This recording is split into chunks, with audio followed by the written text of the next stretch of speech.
गौरव भाटिया जी, चंपत राय साहब प्रशंसा कर रहे हैं, उससे पहले भी हम लोगों ने दिखाया कतार लग रही है ऐसे लोगों की जो अब राहुल गांधी के इस भारत जोड़ो यात्रा की प्रशंसा कर रहे हैं। क्या बीजेपी को भी एहसास है कि उनकी छवि में एक बड़ा परिवर्तन हो रहा है इसके जरिए, और इसीलिए कभी दुलत को लेके कभी किसी न किसी तरीके से आप लोग अपनी बंदूकें ताने रख रहे हैं इस यात्रा पर?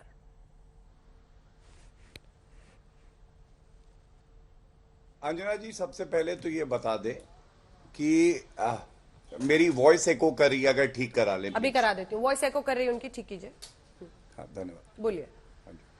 अंजना जी, सबसे पहले तो ये बता दे, दगे हुए कारतूसों पे अपने कारतूस जो है बर्बाद नहीं करेंगे। लेकिन आपने क्योंकि चंपत राय जी की बात करी तो मैं तो एक बात कहूंगा, इस बयान के कई मायने हैं। सबसे पहले ये तो हमारी जीत है कि आज राहुल गांधी को एक सफल नेता बताने के लिए चंपत राय जी के वक्तव्य का सहारा तो अब कांग्रेस पार्टी भी ले रही है।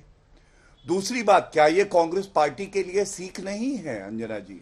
लेकिन देखिए, हम हमेशा कहते हैं कि विपक्ष में हर बात का। सुनिए ना गौरव जी, आपको टोक रही हूँ, लेकिन एक बात कहने का मन कर रहा है, सब बोल लेने दीजिए। ऐसा लग रहा है जैसे आपकी खीर जल जाने पर जो चेहरे का भाव होता है वैसा कुछ दिख रहा है।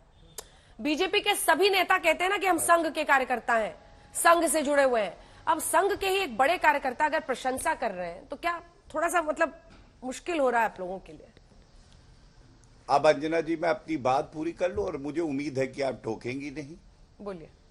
यहां पे आप खीर की बात तो कर रही हैं, कांग्रेस पार्टी की तो पूरी फसल नष्ट हो गई है। उनसे पूछिए दर्द क्या होता है, चेहरे के हाव भाव देखिएगा। अब मैं अपनी बात पूरी कर लूं, इसके कई मायने हैं, मैं सारे मायने रख दूं, उसके बाद आप चर्चा को आगे बढ़ाइएगा। सबसे पहले मैंने बताया ना कि जब चंपत राय जी ने, अगर आप इसको तारीफ मानते हैं, तारीफ करी, तो कांग्रेस पार्टी इसको राहुल गांधी के गंभीर नेता होने का एक प्रमाण पत्र मान रही है।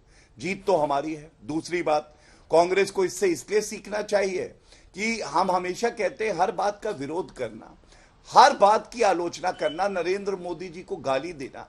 आज तो मैं समझता हूं इस वक्तव्य के बाद ये पता चल गया है कि कम से कम अगर कोई आपका विरोधी भी है और वो चेष्टा कर रहा है मेहनत करने की, प्रयास कर रहा है, ये बात अलग है कि वो 52 साल बाद चलने का प्रयास कर रहा है। बालक होता है 1 साल में चलने लगता है, यहां 52 साल बाद चल रहा है, तो प्रयास तो कर रहा है, तो क्यों आलोचना करें? ये कांग्रेस पार्टी को सीखना चाहिए। तीसरी बात, आप मुझे बताइए, जब चंपत राय जी ने शब्दशाह कहा 50 साल का नौजवान देश को समझ रहा है, तो अगर इसको आप तारीफ मानती हैं तो मैं एक बात बताऊं कि 52 साल का अपरिपक्व बालक अब देश को समझने की कोशिश कर रहा है। जब उसको कई मौके जनता ने दिए, जनता ने मौका दिया अमेठी का सांसद बना के, इन्होंने अमेठी को नहीं समझा, भारत को तो समझना दूर की बात है, और उसके बाद जनता ने हरा दिया।